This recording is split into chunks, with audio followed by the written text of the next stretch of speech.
The food drive bustled with activity, noise, and chatter filling the air. But Tommy Walters wasn't paying attention to any of that. He dashed through the crowd, a worn grocery bag clutched in his hands. His anticipation was palpable as he approached the tables piled high with food. Each item was like a treasure to him. The meat stack of canned goods, fresh vegetables gleaming with moisture, and loaves of soft bread. Tommy had never seen so much food in one place. "Wow," he murmured in awe. "Look at all this food." He darted from one table to another, selecting items with careful consideration. Although he was only 9, lack had made him wiser than his years. There were lots of snacks and candy which he was tempted to pick, but he looked away and went for cans of soup, vegetables, bread, and fruits, because those were a better option for his family. With these, his mum could cook for almost a week. "That's enough," one of the volunteers said kindly, and Tommy stepped away from the line, his bag filled to the brim. As he walked away from the community centre and toward home, his steps were lighter. The weight of the bag didn't burden him like it should. Instead, it lifted his spirits. One thing was certain. Tonight, he would have the best dinner. He couldn't remember the last time he went to bed with a full stomach. As he stopped by the traffic light, he thought about how he almost missed today's food distribution. He lived far away from the community centre, and usually before he arrived, nearly all the food was gone. Today he'd arrived hours early, determined to get something good. His full bag was a testimony. The pedestrian lights turned green, and Tommy hurried across the road, eager to get home. As he crossed toward the curb, his gaze was snagged by the gleaming exterior of a sleek Mercedes that stopped at a light. It had a glossy sheen that drew Tommy's attention, and like a kid in a candy shop, he couldn't stop himself from touching it. He flicked the Mercedes emblem attached to the hood, and he gasped in wonder when it turned. He had hardly retracted his hand when a loud honk caused him to shriek in fear. The car zoomed forward and Tommy leaped onto the curb, barely avoiding being hit. To his shock, the car spun around and pulled over beside him. He stumbled back as the driver's door swung open, and a tall man stepped out, his face marred in an ugly scowl. "Are you stupid?" the man growled, and Tommy gasped at the hate in the man's eyes. "Why did you touch my car, you worthless piece of shit?" I'm sorry, sir." Tommy shook, intimidated by the angry adult bearing down on him. "What if you had scratched my car?" the man yelled. "Even if I sold your entire family, they wouldn't amount to half the worth of my car." Despite his fear, Tommy felt a flare of anger. He was very protective of his family. "Please, sir, don't say that. I'm sorry, The man hit him across the face, cutting him off. The grocery bag fell from his hands and some of the food spilled to the ground. "You rely on the government's assistance for food," the man said, staring at the food items spilled onto the curb. "And you dare to touch a brand new Mercedes?" He stomped on the bread, flattening it beneath the heel of his shoe. Tommy burst into tears, overwhelmed and hurt. He was really looking forward to eating that bread. "Yes, cry," the man taunted. "Let this serve as a lesson to you until you die, because you would never be able to afford a car like this." "That's enough!" A bold voice cut through the exchange. Through the haze of tears, Tommy saw an old lady coming towards them. The angry man turned his vitriol on the woman. "Mind your business, old hag." "You're being a bully," the lady responded, undaunted by the man's insults. "Leave the little boy alone." The angry man scoffed and kicked the bread onto the road. "Go fetch," he said. "That will probably be your last meal in a long time." As he turned to go back to his car, he eyed the old lady with disgust. "These paupers never mind their business," he grumbled, sliding back into the driver's seat and pulling off. Tommy wiped his tears and quickly gathered the rest of the food into his grocery bag. "Thank you, ma'am," he said to the old woman. "Ignore everything he said," the lady said, smiling gently. "People like him are unhappy and always want to take it out on others." Tommy nodded and continued towards home, struggling not to burst into tears again. It wasn't the slap that hurt. As a kid who grew up in the projects, He was used to rough handling and had developed a tough skin. What broke his heart were the words the man said to him. "Let this serve as a lesson to you until you die, because you would never be able to afford a car like this. Even if I sold your entire family, they wouldn't amount to half the worth of my car. You worthless piece of shit!" Tommy had no money. The only thing he had was hope. And with those few words, the man had shattered his hopes into tiny pieces that he might never be able to piece back. Could he make it out of here? Would he truly never be able to buy a car that expensive? Of all the vehicles on the road, the Mercedes shone the brightest. Would he ever be able to afford a car like that? As he neared their old makeshift trailer home, Tommy saw his parents sitting outside. In the late evenings like this, it was usually too hot to stay inside, so they all waited outside until the trailer's temperature cooled. His parents hadn't seen him yet, so Tommy took the time to school his expression into normalcy, so his parents wouldn't suspect a thing. Even if they did, what could they do? His father was wheelchair-bound and had been for years. Aside from being a wheelchair user, his speech was slurred due to the extreme nature of the injury that put him in this position. "Tommy," his mother called excitedly when he neared them. "Oh, my son, look at all that food." Tommy couldn't meet his mother's eyes. He handed her the bag and started to go into the house.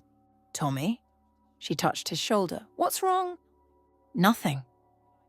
He climbed the small step that led through the front door. "It's hot outside," she called, but Tommy shut the door and trudged through the house to the living room. He didn't even have the privacy of a bedroom to nurse his pride because the trailer was so small. As soon as he sank into one of the rickety chairs in the corner, his mother came inside. "It's so hot here," she grumbled, coming to sit on the table before him. "Tommy, what's wrong?" "Nothing." "Did someone push you out of the line at the food drive like the other day?" She checked his body for signs of injury but found nothing amiss. "Tommy?"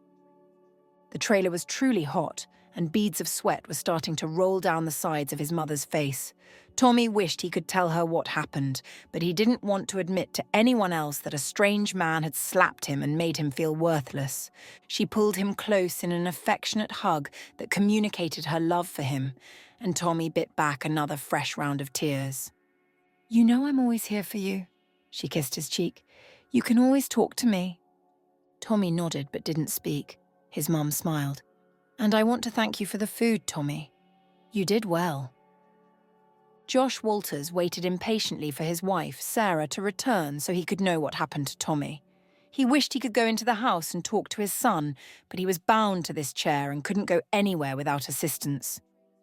The trailer's front door opened, and his wife appeared with a grim look on her face. "What did Tommy say?" he asked, his words slurring and blending so the words sounded like a single elongated phrase. But he's had the accident for almost 5 years now. His wife and son had learned to decipher his words and understand him. His wife shook her head. "He won't speak," she said, and went about making dinner. As Sarah concentrated on the vegetables before her, Josh fought back tears. For an onlooker, his tears might seem extreme, but to him, it wasn't. It stemmed from his inability to protect his son like a father should. So many times, Tommy would come home hiding a limp in his steps or covering up a bust lip. Due to his inability to provide for his family, they lived in this makeshift trailer.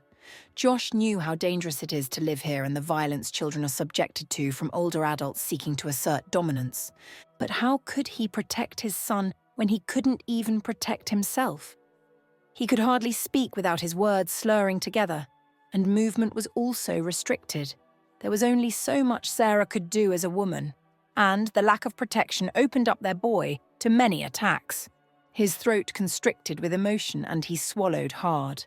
There was no need to cry because it could never change his situation, yet he wished he could do something to protect his son. It was sweltering in the house, but Tommy didn't want to go outside because he wasn't over what happened yet. His cheek still stung, but his heart hurt more. He didn't have any ill intentions toward the car. He just touched it because it was shiny and beautiful. Why did the man react so extremely? Was it because he looked poor? He wasn't always this way. Years ago, his life was different. They didn't always live in this poor trailer house. He and his parents lived in a typical apartment in a comfortable middle-class neighborhood. It was possible because his father owned a construction company that built and renovated houses. It was a small business, so he worked alongside his employees, but it put food on their table and gave them a comfortable life. His father also had a truck, with which he would take Tommy and his mother on picnics every weekend. Tommy smiled, remembering how he would sit in his father's lap during drives, looking out the huge windscreen, waiting for the day he would be old enough to be behind the wheel. Until one day. Tommy remembered this day very clearly. He had just returned from school when his mother got a phone call. He didn't hear what the caller said, but his mother's expression changed, and she dropped him off at the neighbor's house before disappearing. The next time Tommy saw his father, he was in a wheelchair. He later learned that his father fell from a scaffold, hurting his spine and injuring his head. It took a long while for Tommy to reconcile his vibrant father, who had total control over the gigantic truck, to the one who couldn't get up from his chair without help. His father, who had a booming voice that resonated around the house, became a man who couldn't string words together without slurring. But those weren't the only changes Tommy experienced. After his father's unfortunate accident, life came at them very fast. With nobody to manage the company well, the workers left, and the money slowly drained. Father had taken a loan from the bank, which he had no problem paying before, but with no business and no money, it became a huge problem. After defaulting for a few months, the bank took everything they had, the house and the lovely truck. That was how they ended up in this trailer. After moving to this neighborhood, he had to change schools. The public school he attended here was an absolute slum, and Tommy hated it. Not only was it rowdy and disorderly, the kids bullied him. They made jest of him for having a disabled father and for living in a trailer. It was insane how other poor kids laughed at him because he was poorer than them. Sometimes they would beat him up and say, "Go tell your dad. Let's see what he's going to do about it." At first, Tommy resented his dad for not being able to protect him, but he'd come to realize that it wasn't his father's fault. Now he didn't talk to anyone at school and would rather be alone, drawing. It was the one thing he and his father had in common. Before the accident, his father used to draw building plans before he would go on site. Tommy loved looking at those plans and recreating them. It had been years since his father drew anything, but Tommy didn't stop drawing. He had several drawing books where he sketched different building plans and other exciting things. He never showed this to anyone, not to his father and certainly not to his mother, who was always overworked, caring after her husband and trying to pay their bills. He wished things were different. Sometimes he wondered where he would be if it weren't for that accident. Right now, it seemed like nothing was going well for him, and it was hard not to hold on to what the car owner said. "Let this serve as a lesson to you until you die, because you would never be able to afford a car like this." Tommy sucked in a breath and released it shakily as he rose to his feet. No, the only thing he had was hope, and he wouldn't let that wicked man take it from him. "I will make it out of here," he said, "and I will buy a car just like that. You'll see." "Tommy, if we don't leave now, we're going to be late," Sarah Walters shouted as she waited for her son outside the trailer. Moments later, Tommy stepped out of the house. He was a tall, scrawny kid with a gangly appearance and brown hair that always looked tousled. "I combed my hair, if that's what you want to complain about," he grumbled, and Sarah rolled her eyes, reaching out to comb her hand through his hair and smoothen it back. He ducked. "Mom, you know you don't have to go to the food drive with me," he said. "I'm a big boy. I can do it myself." And that was the problem. Sarah didn't want him to be a big boy. She wanted him to be her little boy. He still had enough time until he was an adult. She was tired of him carrying so many responsibilities, forgetting he was still a kid. Tommy was the best child any parent could ask for. Since his father's accident, he had never complained or cried about anything. He didn't ask for stuff nor grumbled when they had to go to sleep with empty stomachs.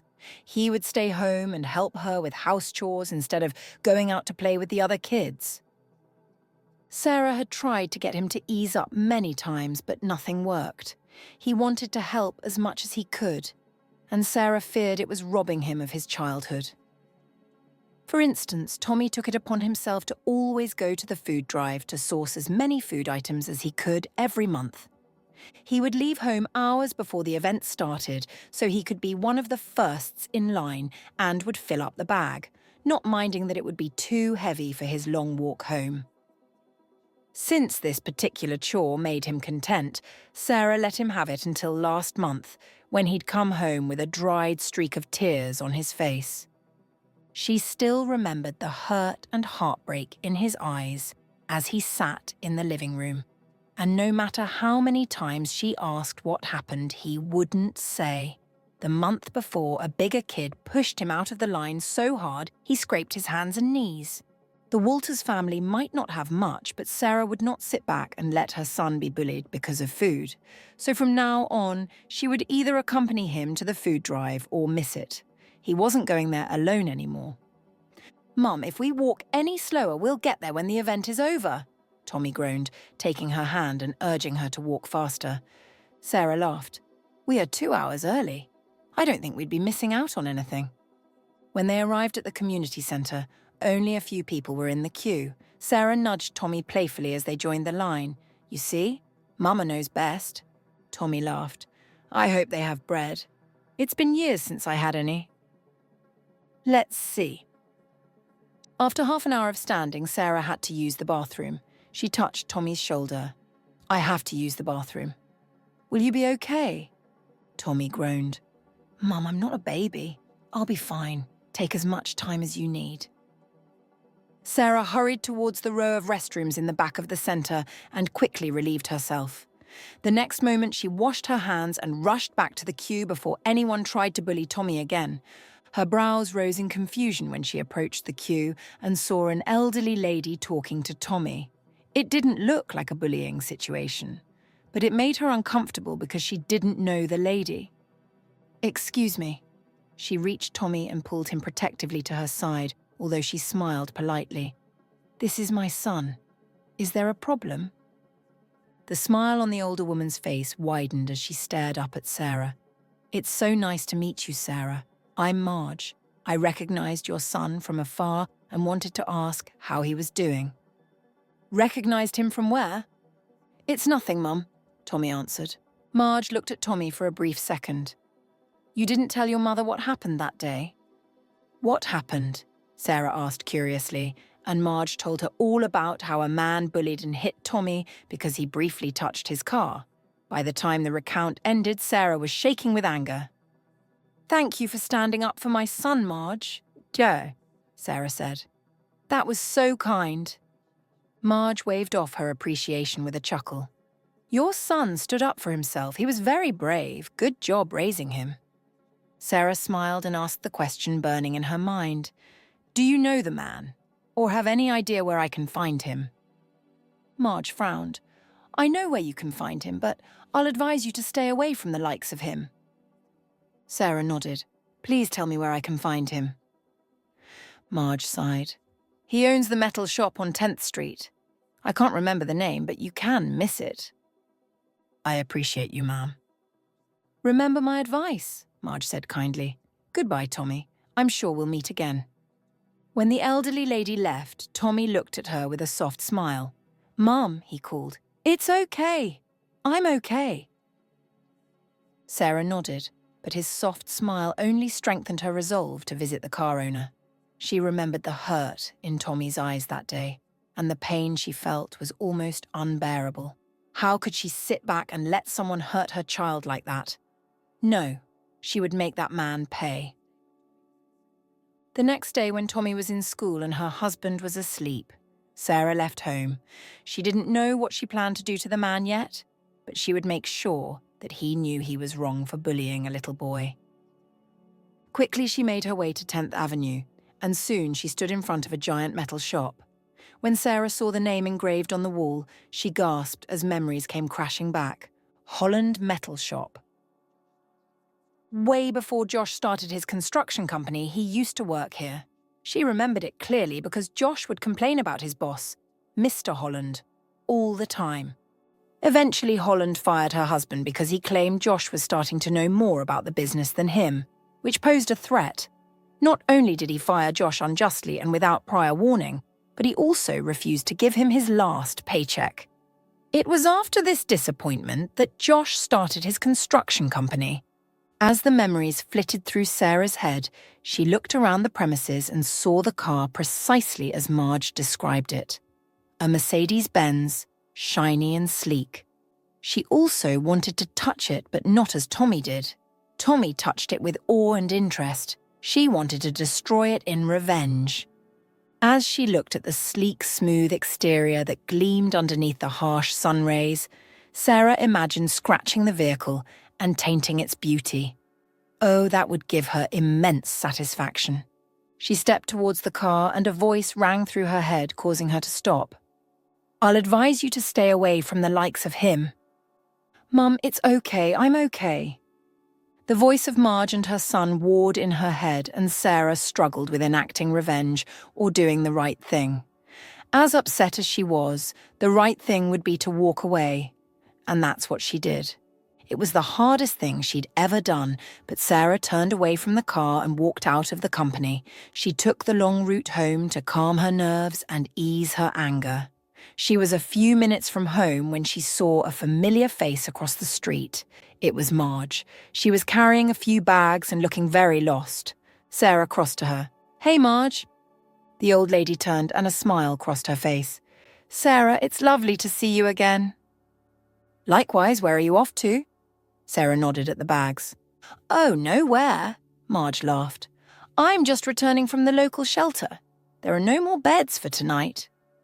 "Oh no," Sarah's heart fell. "What are your alternatives?" Marge shrugged. "I'll just wander around a bit until evening. I'm sure I'll find a spot to lay my head." "What?" Sarah shrieked. "Why don't you come over to our place? It's nothing much, but you can lay your head for the night." Marge shook her head. No, I'm fine." "Please, Marge." "No, really." Marge shook her head firmly and started to walk away. Sarah wouldn't take no for an answer. She chased after Marge and grabbed one of her bags. "I insist, please." Marge looked undecided. "I don't want to be a bother. I'll sort myself out, Sarah." "No, let me help. Come with me, just for tonight," Sarah said, and led her towards the house. By the time they arrived home, Josh was already awake. When Sarah introduced Marge to him and told him about how Marge stood up for Tommy when he had trouble with the car owner, Josh welcomed her with open arms. When Tommy returned, he was surprised to see Marge, but when Sarah explained the situation, he went out of his way to ensure she was comfortable. Later that night, they had a fantastic dinner, courtesy of the food items they got from yesterday's food drive. After their meal, while Sarah was in their room trying to help Josh get comfortable in bed, she listened to Tommy and Marge's conversation in the living room. The walls were very flimsy, so it wasn't hard to hear them at all. "How come you don't have a place to live?" Tommy asked Marge.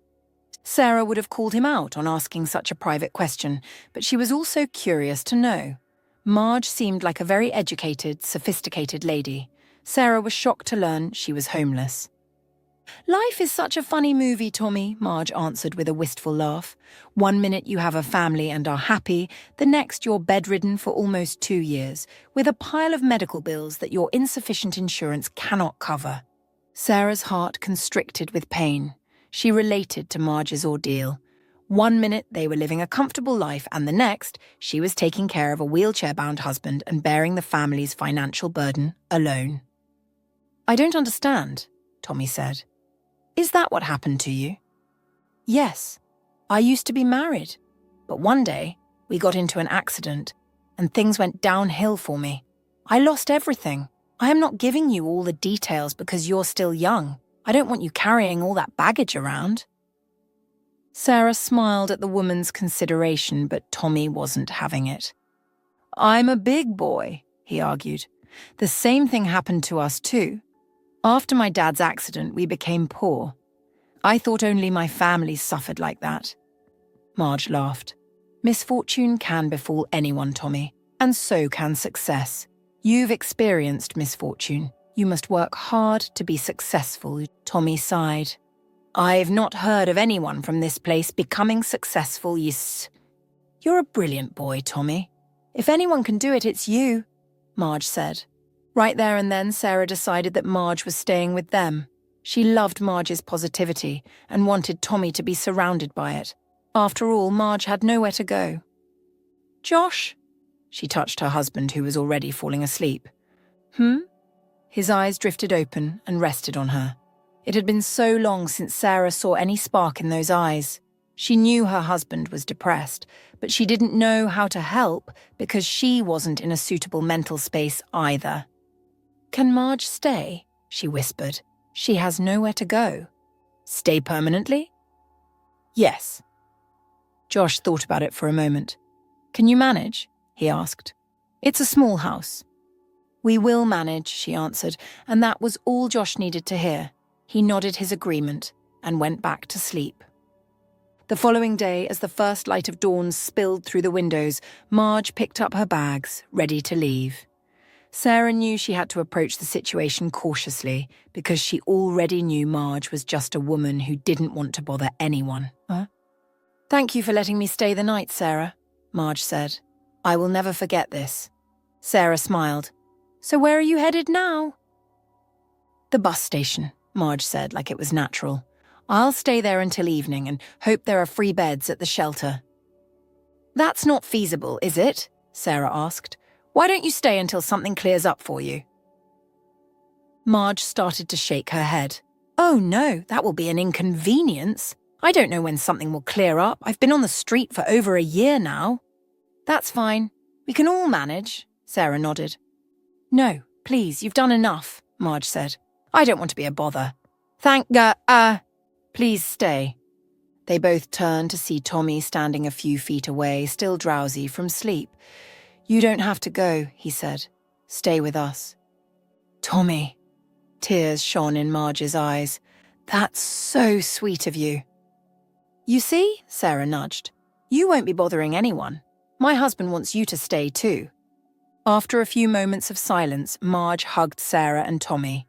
Thank you. You have no idea how grateful I am. Tommy sat on the bench outside the trailer, deeply engrossed in his drawing. His tongue peeked out the corner of his mouth, his fingers slowly glossing over the page as he drew confidently. Moments like this were when he felt the happiest. Tommy? Marge rounded the corner and began walking towards him, but Tommy was too immersed in his drawing to notice her. Tommy? She was only a few feet away now, and close enough to jolt Tommy out of his concentration. His head snapped up, and when he saw Marge, he tried to shove his drawing paper beneath the stack of books on the bench. I was doing my homework, he said uneasily. No, you weren't, Marge said kindly. Let me see what you were drawing. Tommy shifted in his seat. Marge had been living with them for 4 months, and he loved her very much, but he didn't think he was ready to show her his drawings.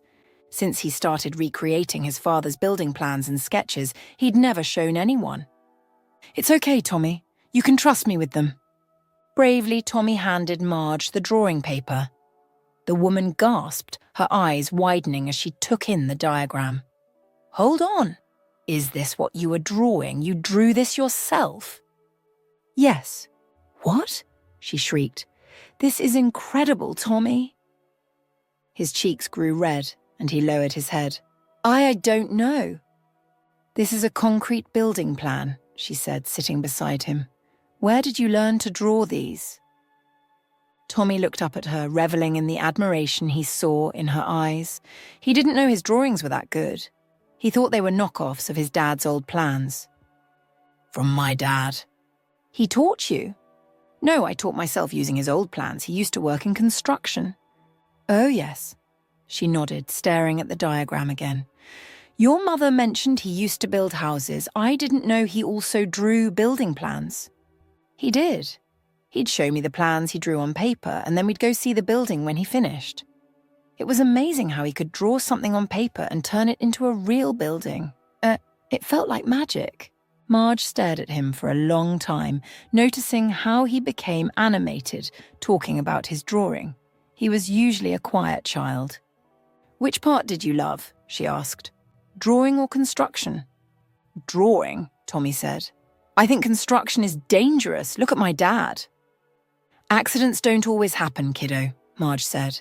And with all the heightened security measures in place, the likelihood of it happening is slim. Tommy thought about Marge's words. Yes, he loved seeing the building on paper become an actuality, but he felt real joy by looking at the diagram on paper. And by the time he learned to draw those buildings by himself, it became an escape from the harsh reality that was his life. On days when he had a terrible day at school like today, or when they would go to bed hungry, all he had to do was draw, and he'd feel okay. It gave him life. I love drawing more, he said to Marge. Do you know what that is called? Art? Marge shook her head. It's called architecture, she said. You see this right here. She held up the paper like it was a trophy. Tommy, you're only 9 years old. I'll be 10 next month, he promptly reminded her. Marge laughed and corrected herself. How could I forget? You're almost 10 years old. And you drew this? I don't know many adult architects with fancy degrees that can sketch a layout plan with this level of precision. Surely she must be flattering him, Tommy thought. Really? Are you serious? Yes. But how do you know? Marge smiled and rose from the bench. Come, let me show you something. Tommy eagerly followed Marge into the trailer. She reached for one of her bags that she always kept at the back of the big old couch in the living room. Tommy waited patiently as she dug through the bag and took out a file. He gasped when she showed him different sketches of building plans. Are these yours? Yes. His eyes widened. You do architecture? I'm an architect, yes, Marge laughed. Can I be that too? Tommy asked hopefully. Son, with your drawings, it won't take much until you're a badass. Tommy laughed, his blood pumping in excitement. He felt like he was talking to a kindred spirit. Right now, your drawings are highly imaginative and functional. They only lack technical precision and professional architectural standards. How do I get those? School. His brows shot up. He wasn't a big fan of school, especially the public school he currently went to. But they don't teach me to draw like this in school. You will learn that in college, Marge said. And to get to college, you must successfully get through elementary and high school. Tommy sighed. But the classrooms are really noisy and it's hard to focus. I'm not. Hey! Marge grabbed his shoulders gently. I know. I went to a public school too. Really? Yes, you must work a little harder to shut out all the distractions and focus on the teachers, okay? Where's your mum right now? She's at work. Correct, Marge nodded. She used to work 2 jobs, but since I offered to look after you, she's taken up 1 more. Juggling 3 jobs is hard and demanding. I know. Tommy's stomach dropped. He'd been seeing his mother less and less these days. Sometimes all he remembered was a kiss on his cheek while he slept, and by morning, she'd be gone. And there's your dad. Marge lowered her voice because his father was in the other room and the walls were flimsy. He did everything he could for you while he had the means, but now there's only little he can do, and I'm sure it hurts him every day. Tommy swallowed. Sometimes, when Marge went on a stroll and Tommy was in the back drawing, he would hear his father sobbing in his room because he thought the house was empty. Tommy wished he could comfort him, but he knew his father waited until the house was silent because he didn't want anyone to see him that way. He couldn't remember the last time he saw his father happy. Promise me you're going to ignore the distractions and focus on studying, Marge asked. Marge might not know it, but the distractions weren't only a noisy class. There was also physical and verbal bullying from his classmates, not to mention the regular bouts of hunger. But as Tommy thought about the circumstances surrounding his life at the moment, he knew education was his only way out. He wasn't going to let anything stop him. I promise, he said, strengthening his heart and resolve. He could do this. I don't know how long I'll be here for, Marge said, but I'm going to help you. Now go out there and do your homework. I promised your mum to always make sure your homework is done. 8 years later, Tommy sat on the bench in the backyard, the unopened envelope held tightly in his hands. As a kid, this was his favourite spot to draw. As he grew older, It became his best spot just to be. It's only befitting that he opened the envelope here. His hands trembled as he raised the envelope and stared at the official letterhead of the prestigious university he had applied to. His heart was racing with anxiety, and he battled feelings of imposter syndrome. What gave him the audacity to apply to a reputable university with a 4% admission rate?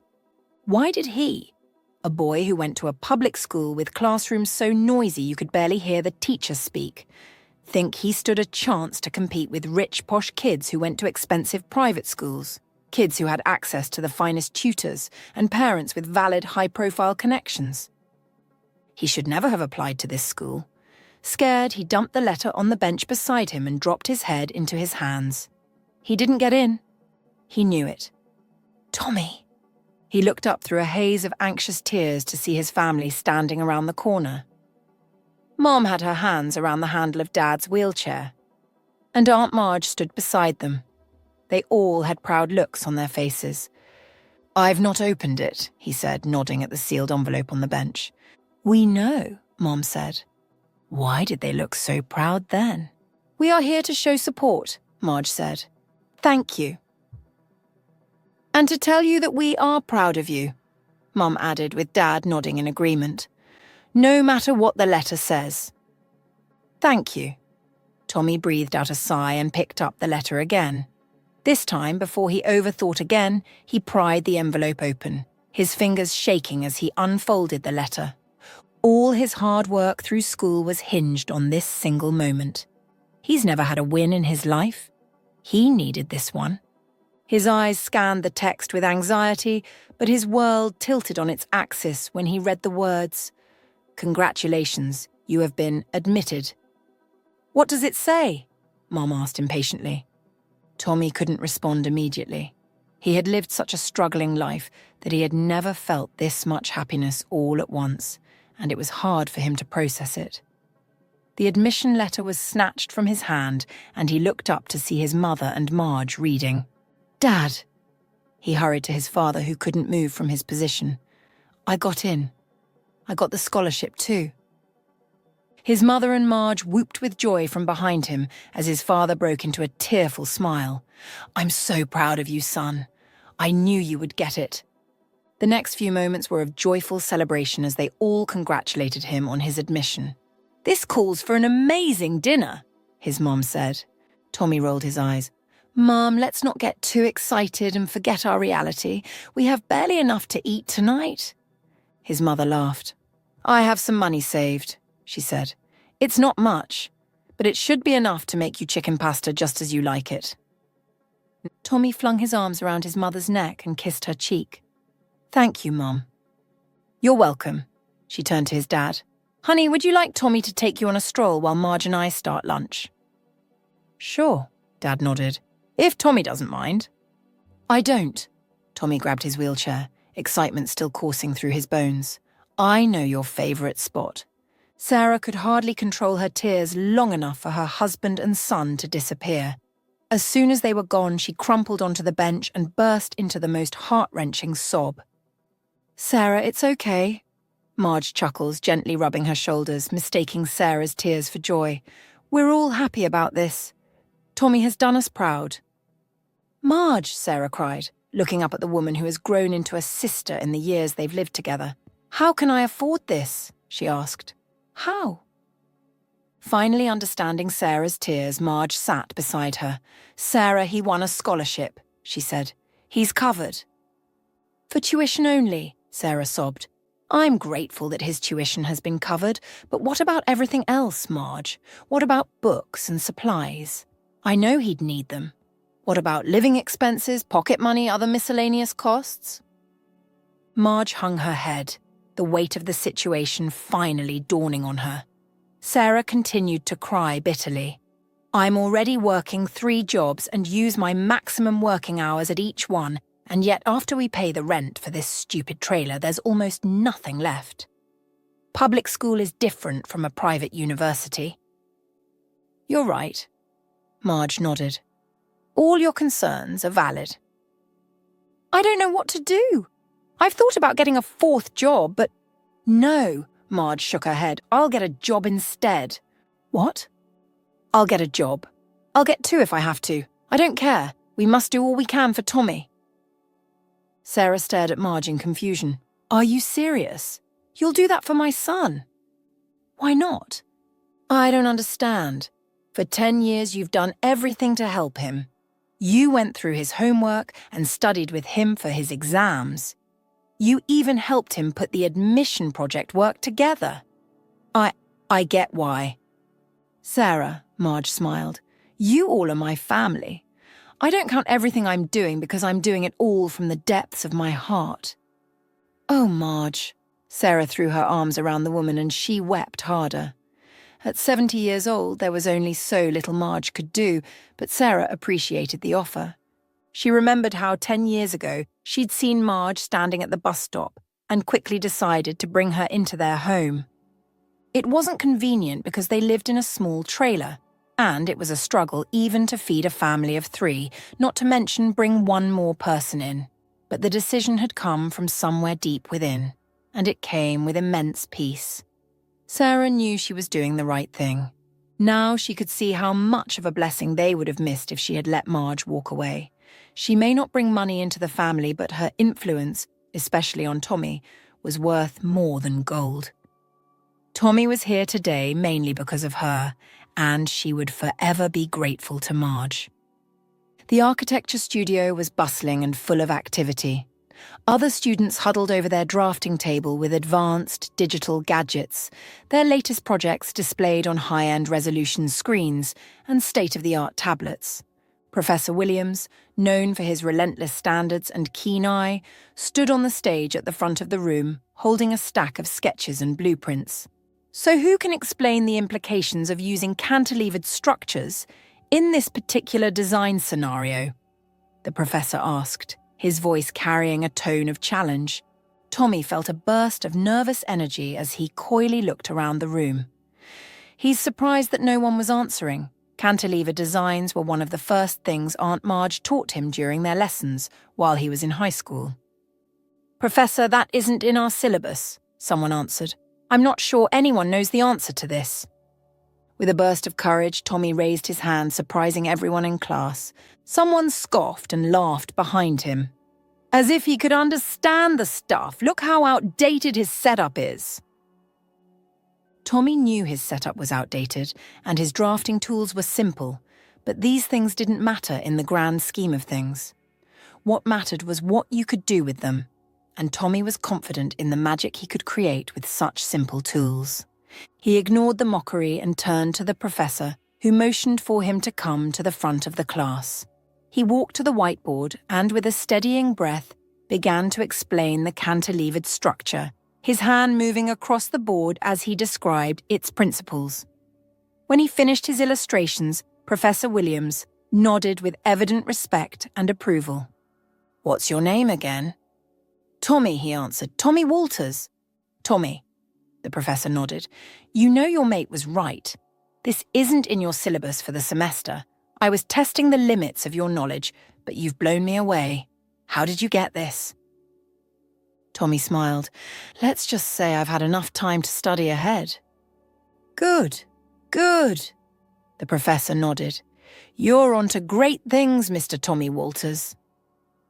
The grand hall was filled with an air of anticipation and excitement as the graduation ceremony reached its peak. The stage was designed with rows of banners and floral arrangements, while rows of elegantly dressed graduating students filled the seats, with her faces a mixture of relief, pride, and nervousness. Tommy sat amongst them, self-conscious in his cheap suit and worn shoes. His parents had managed to scrape some money together so he could afford the suit, and although it wasn't as luxurious as the other kids, Tommy was grateful he could even afford to wear one. As the names of each graduating student were called, the room buzzed with cheers and applause. Each student walked across the stage to collect their diploma, smiles and pride on their faces. Tommy knew he had tried his best, but he still sat nervously, hoping his best was enough. Finally, Professor Williams walked onto the stage and took the microphone. The room quieted, and all eyes focused on him. Today, he said, his voice amplified by the microphone. We honor the outstanding achievements of our students. Each of you has shown great commitment and talent. However, one student's performance has set an exemplary standard for all of us. A wave of curiosity swept through the crowd, and Tommy grabbed the edge of his seat. The last time he felt this anxious was when he got his admission envelope almost 5 years ago. He knew he had given his best in college, but so did many others. Others who went to the best elementary and high schools. This year's award for the best graduating student in the class goes to Tommy Walters, Professor Williams boomed with warmth and authority. Tommy's heart leaped, his heart thudding with shock and delight. He remained frozen in his seat until applause rented the room, and the graduating student sitting close to him playfully pushed him up. As he walked to the stage, an impoverished ghetto kid amid the elites, tears stung his eyes. Today was a dream he'd had as a child, a dream he put in a glass and stared at all day long, wondering if it was possible. As he climbed onto the stage and shook Professor Williams' hand, Tommy suddenly felt all the possibilities. This was real. Congratulations, Tommy, the professor said, handing him the sleek plaque engraved with the words, Best Graduating Student. As Tommy accepted the award, the applause continued. He could see his professors clapping, their faces beaming with admiration. Everyone stared with pride, but the tears finally sprang free when Tommy didn't see the faces of those who meant the most to him. He clung to the award, crying into the microphone, wishing his family was here to see what he had become. His mom worked 4 jobs to support his schooling. His father also had to get a job at a local poultry farm just to pitch in. Even Aunt Marge tried to get a job, but she was too old, and no one would employ her. These people, his professors, his colleagues, everyone present in the room, they didn't know how far he'd come. They didn't know how much of a miracle this was. They probably thought he was just an intelligent kid who got awarded for his work. No one here knew how the odds were stacked against him or how everything around him was hell-bent on keeping him in the trailer. He was glad to be her and wished his family was here to celebrate with him. It's okay, Tommy. You deserve this. Professor Williams hugged him. Tommy nodded and was about to step away from the podium when he saw a lone figure standing at the back while everyone else was seated. Even from a distance, he could tell her dress was old and frayed, but she managed to clean up very nicely. Their gazes met, and he could tell how hard her shoulders shook from sobbing. It was his dear mother, the one woman who had supported him through every challenge and sacrifice. Everything else faded into oblivion, and joy replaced the tears. He raised his hand and gestured towards her, a silent plea that she joined him on stage. Everyone's head craned to see who he was gesturing to, and laughter bubbled out of him.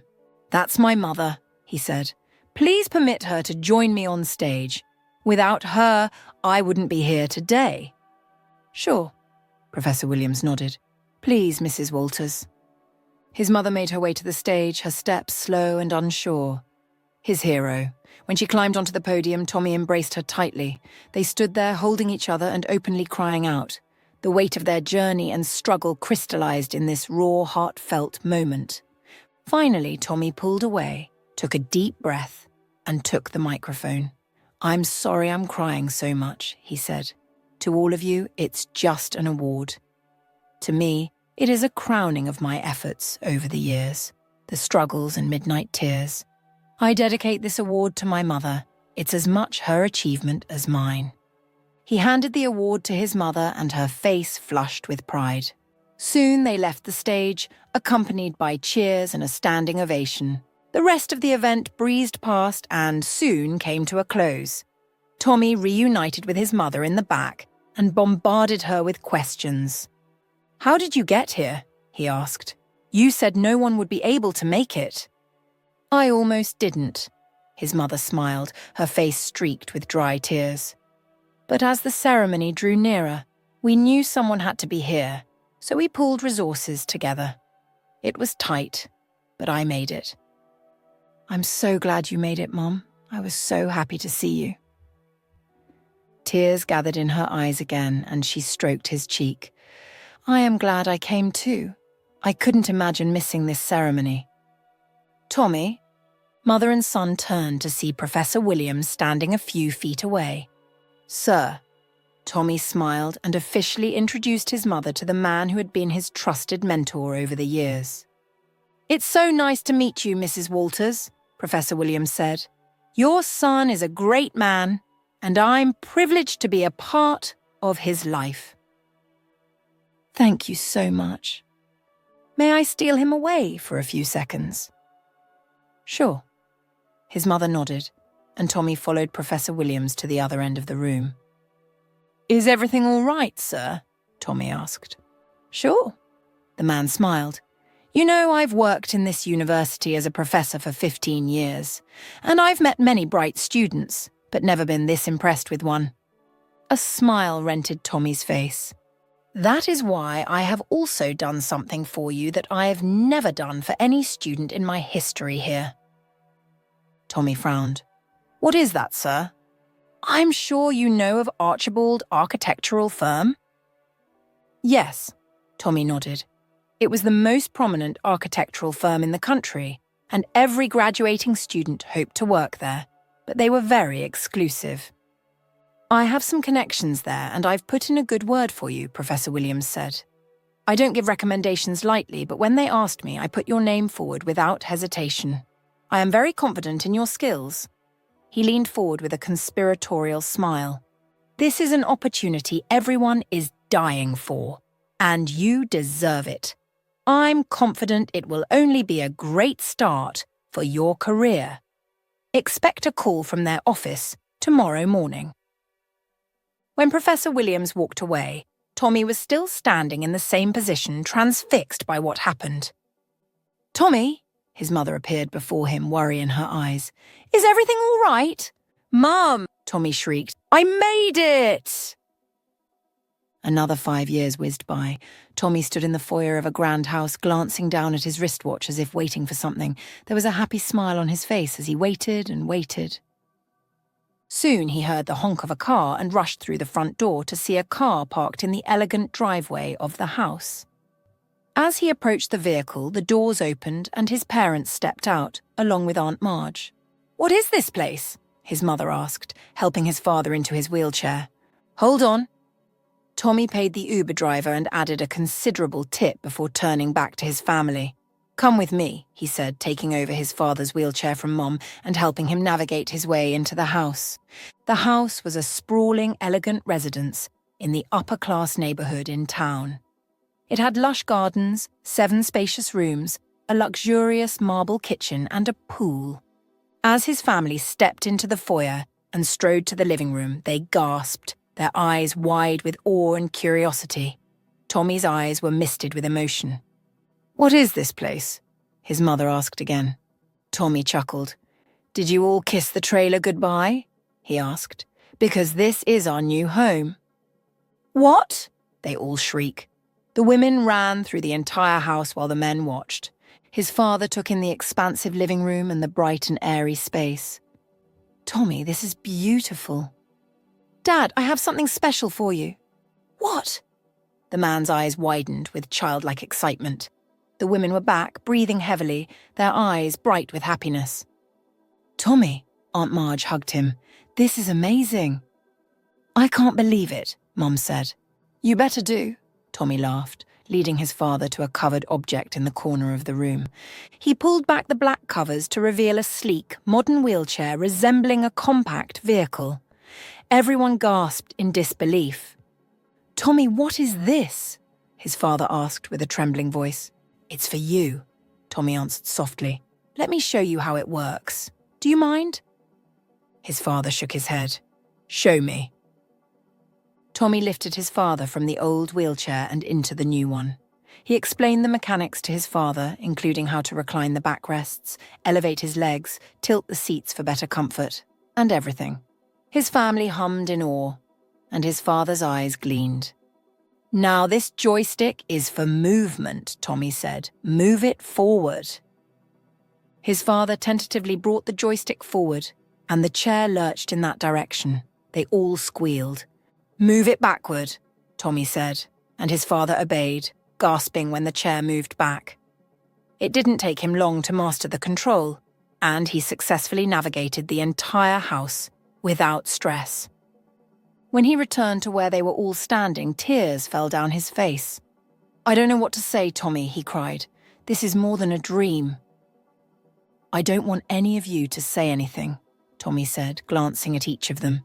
"You all have played a vital role in my life, and I will keep paying it back as long as I can. This is only the beginning. There is no me without you." They all came forward and pulled him into a grand embrace. He was about to join them in tears when his phone rang.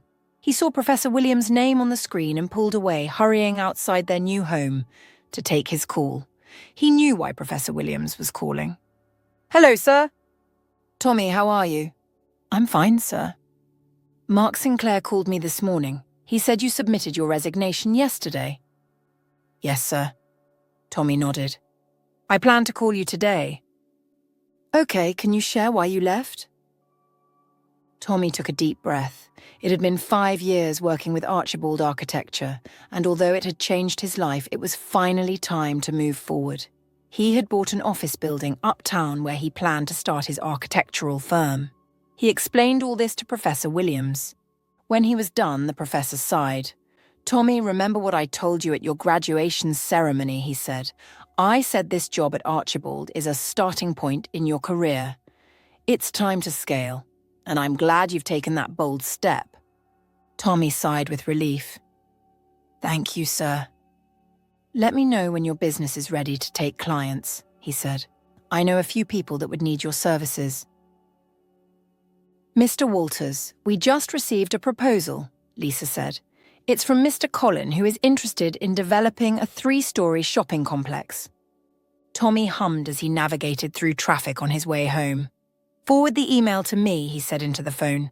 "I'm on my way home. I'll check it out tomorrow morning." "Okay, sir," his assistant answered. "Good night, sir." "Good night, Lisa." Tommy hung up and concentrated on the road before him. Soon he stopped at a traffic light and groaned. He was hungry and tired. He only wanted to get home and be with his family. As he waited for the light, his gaze scanned the road distractedly, biding his time until the seconds ticked past and the light turned green. His gaze rested on the beggar sitting by the curb on the street, holding a sign that said, "Spare some change for food." He was about to dig into his pocket for change when the beggar looked up, and Tommy's heart skipped. If there were a face he would never forget, it was that face. The light turned green, and instead of bolting forward on his way towards home, Tommy pulled the car onto the curb, directly in front of the beggar. He descended his vehicle and walked across the sleek car to the man who looked up at Tommy in awe. "You stopped," the man said. "Thank you. No one has stopped to give me some money since morning." Tommy took his glasses off and smiled down at the beggar, but the man didn't understand what was going on. He held out his hands for some change. "Please help me." Here Tommy was, at 27, CEO of a successful architectural business, driving the latest model of Mercedes. 18 years ago, this man was in the same position that Tommy was, bearing down on him and promising him that he would never be able to afford a Mercedes like his until he died. This man also said that even if Tommy's entire family were sold, they would never be able to amount the worth of his car. This man also called him a worthless piece of shit. Tommy badly wanted to toss some bills in the man's face and remind him of all those harsh words he'd said almost 2 decades ago. But as he looked at the man's withered face, he realized he didn't need to. He already won. Tommy now drove a Mercedes 18 years newer and more expensive than the model this man slapped and cursed him for. His entire family was now worth millions of dollars that this man would never be able to afford.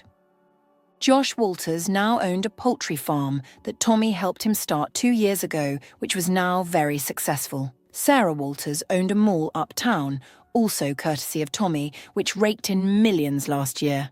Aunt Marge owned a private lesson for aspiring architects and was becoming a major name in the country, and even though he didn't see it then, Tommy saw it now that he was never a worthless piece of shit.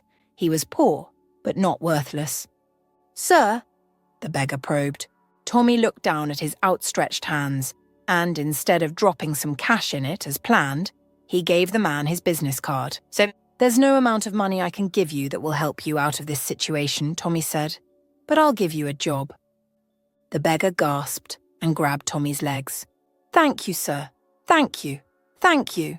Call me tomorrow," Tommy smiled, "and I'll see what I can do. All right?" "Yes." The man shuddered with gratitude. Tommy pulled away from him, slid into his car, and pulled away smiling.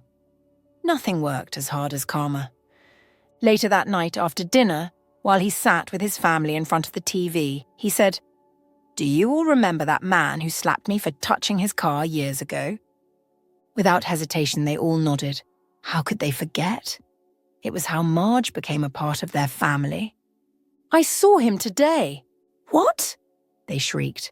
"Did he recognize you?" "No, he was begging on the streets. He begged me for money." "What did you do?" his mom asked. "I offered him a job." All three of them were silent for a moment, and Tommy saw the war in their eyes. He knew how hard it was to forgive, and it had taken him a minute to forgive the man while standing in front of him at the roadside. Finally, they said, "You did the right thing, Tommy. You are the winner here." Tommy smiled and leaned back against his chair. That's right. He made it.